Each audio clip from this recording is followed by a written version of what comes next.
Hello everyone, good morning and welcome back to my channel. कैसे हो आप सब? उम्मीद करती हूँ कि आप सब बहुत अच्छे होंगे।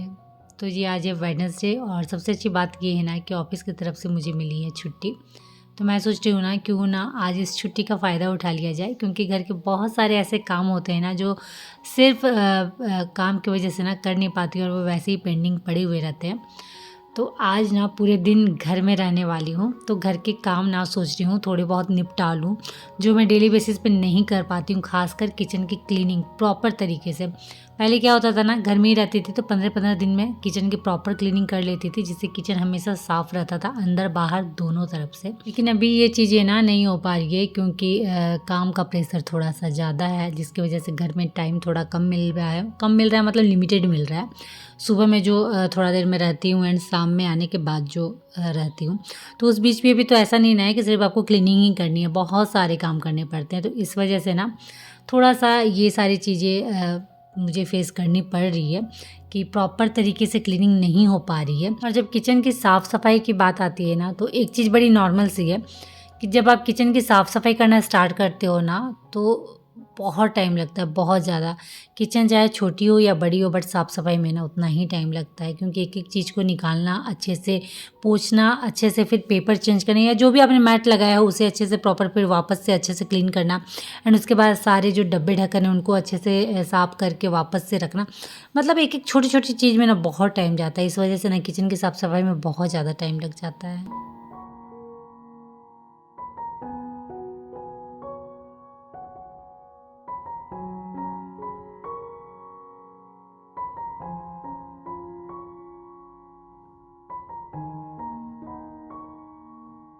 तो ये एक-एक करके ड्रॉअर हो गए या फिर कैबिनेट हो गए, उनके अंदर भी जितनी भी चीज़ें मैंने रखी थी ना, सबको एक-एक करके निकाल रही थी।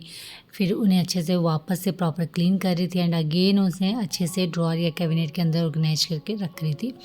तो धीरे-धीरे करके ना लगभग किचन आधा साफ़ हो चुका था और थोड़े बहुत अभी जो ड्रॉअर कैबिनेट बचे हुए हैं उसे मुझे क्लीन करना है।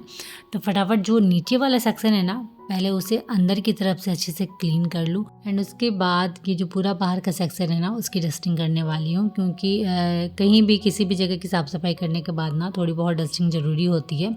और किचन की तो डस्टिंग करनी ही करनी है, खासकर जब से मैंने किचन को वाइट पूरा किया है ना, तब से थोड़े से भी दाग धब्बे नज़र आने के बाद ना बहुत ज़्यादा ख़राब लगता है। तो इसलिए तुरंत कोशिश करती हूँ कि उसे क्लीन कर लूँ।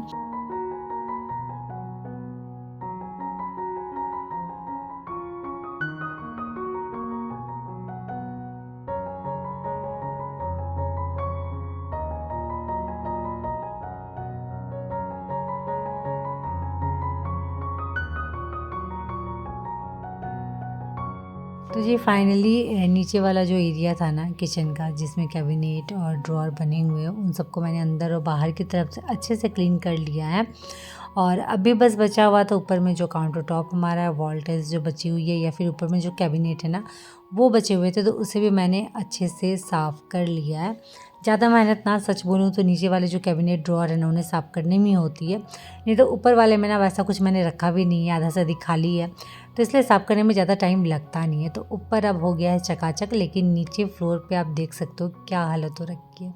मतलब किचन सच में इतना ज़्यादा गंदा था ना कि ये सारी चीज़ें अभी जमा होके रखी है, तो इन सबको अभी मुझे यहाँ किचन से निकालना है और उसके बाद फ्लोर की क्लीनिंग करनी है।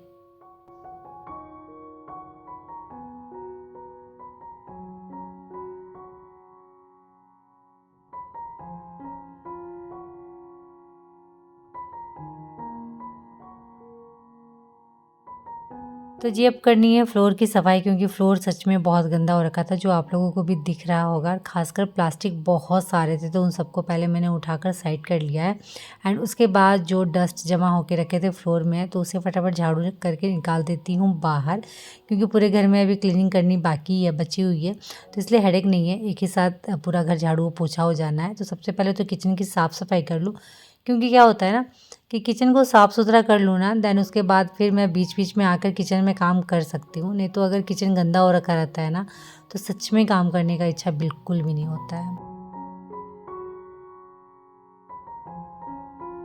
तो झाड़ू लगाने के बाद अब धीरे धीरे करके घर को ऑर्गेनाइज करना स्टार्ट करते हैं। तो मैंने शुरुआत की है डाइनिंग टेबल से ही, क्योंकि सुबह बच्चों ने नाश्ता किया है ना, उसके बाद टेबल पूरा गंदा हो रखा था, तो उसे मैंने फटाफट साफ़ कर लिया है। एंड उसके बाद नीचे जो मैंने कारपेट बिछा के रखा है उसे भी कपड़े से एक बार झाड़ ले रही हूँ, क्योंकि बच्चे ना बहुत गंदा करते हैं। तो इसलिए कारपेट को ना एक बार कपड़े की हेल्प से अच्छे से झाड़ लेती हूँ, ताकि जो भी गंदगी हो, डस्ट हो, वो बाहर निकल जाए और कारपेट साफ़ सुथरा दिखे।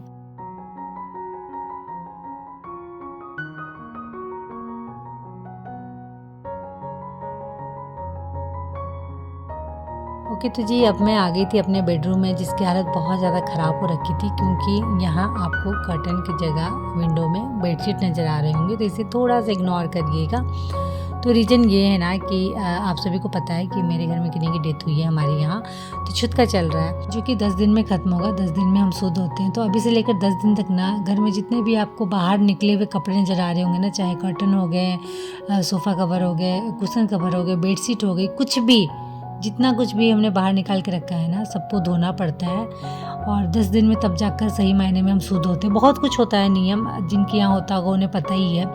वैसे सबके नियम थोड़े बहुत अलग होते हैं, नहीं तो लगभग लगभग ना सेम ही होते हैं। तो इसीलिए रूम की ऐसी हालत हो रखी है, क्योंकि सारे कर्टन मैंने खोल दिए हैं और रख दिए हैं धुलने के लिए, क्योंकि एक ही दिन में अगर आप बोलोगे ना कि सारा कुछ हो जाना है, तो नहीं होगा। और ख़ासकर जब आप अंदर बाहर दोनों तरफ काम कर रहे हो ना, तो सच में नहीं होता है। आपको थोड़ा-थोड़ा करके डेली करना पड़ता है, तब जाकर आपका काम ख़त्म होता है, नहीं तो वो फिर ना ख़त्म नहीं होगा, बल्कि वो टलाते जाएगा आजकल, आजकल, आजकल। तो इसलिए ना मैं थोड़ा-थोड़ा करके चीज़ें निकाल रही हूँ, ताकि धो-धो कर साइड करते जाऊँ, ताकि 10 दिन में ना बहुत ज़्यादा प्रेशर ना हो काम का। वैसे 10 दिन ना संडे हो रहा है, मतलब संडे को 10 दिन रहेगा, तो उस दिन ऑफ़िस भी नहीं रहेगी, घर में ही रहूँगी, तो सारी चीज़ें हो जानी है। लेकिन फिर भी एक ही दिन में सब कुछ धोना, सब करना पॉसिबल नहीं है।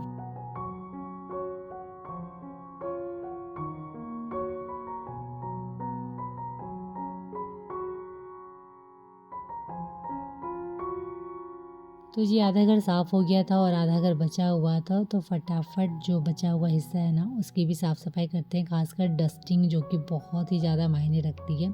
चीज़ों को मैंने ऑर्गेनाइज करके रख दिया है, बट डस्टिंग बची हुई है, तो इसलिए पूरे घर की डस्टिंग कर लेते हैं। एंड उसके बाद बस झाड़ू पोछा और काम घर का ख़त्म हो जाना है। जो क्लीनिंग वाली ड्यूटी है ना, वो ख़त्म हो जानी है, जो कि सबसे बड़ी ड्यूटी होती है।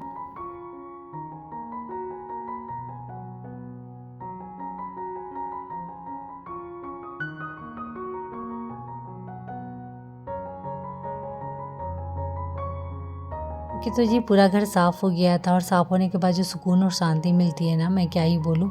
और एक चीज़ ना आप हमेशा गौर करिएगा, झाड़ू पोछा जिस दिन घर में ना करना होता है ना, तो उस दिन लगता है ना कि जैसे घर में कुछ काम ही नहीं है।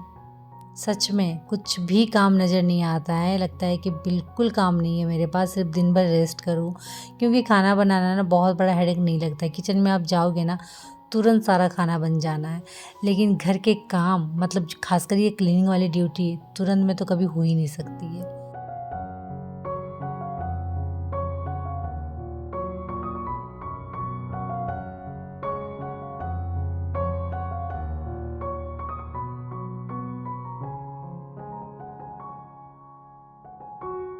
तो जी घर की साफ़ सफाई मैंने ख़त्म ही की थी, एंड उसके बाद तुरंत आ गए थे प्योरिट वाले भैया, क्योंकि जो हमारा प्योरिट है ना, उसमें ब्लू लाइट इंडिकेट कर रही थी, मतलब उसके अंदर की कुछ चीज़ें हैं जो मुझे बदलवानी थी। तो मैंने सोचा आज छुट्टी में हूँ तो क्यों ना आज ही बुला लूँ, नहीं तो फिर मैं रहूँगी नहीं, फिर ये आएँगे।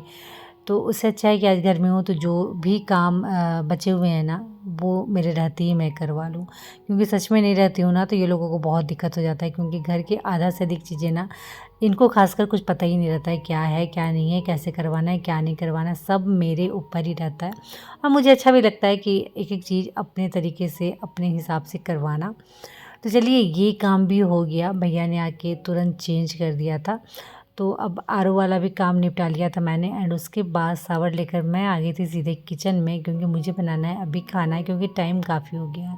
जब आप काम करना स्टार्ट करते हो ना, तो सच में समझ में नहीं आता है, लेकिन जब काम फिनिश करते हो ना, तब बहुत ज़्यादा टाइम निकल जाता है। तो काम करते करते ना सच में टाइम का पता नहीं चलता है। तो वैसे ही अभी बहुत टाइम निकल गया था, और मुझे फटाफट बनाना था दोपहर का खाना। तो चलिए फटाफट बनाते हैं दोपहर का खाना। वैसे सच बोलूँ तो सब्ज़ी सच में कुछ भी समझ में नहीं आती है कि क्या बनाऊँ तीनों टाइम। बहुत दिमाग लगाना पड़ता है तब जाकर फिर खाना बनता है, खासकर सब्ज़ी। प्रॉब्लम ये है ना कि ऐसे में आप बनाओगे तो बनाओगे क्या, और जो भी बनाओगे बिल्कुल सादा सिंपल बनेगा। और तीनों टाइम मतलब ऐसे ही कुछ बनाना बहुत ज़्यादा कभी कभी डिफ़िकल्ट हो जाता है, और ख़ासकर तब ना जब बच्चे खाना छूते तक नहीं है। तब तो लगता है नहीं कि पता नहीं मैं क्या बनाकर बच्चों को दूँ ताकि वो अच्छे से चाव से खाएं।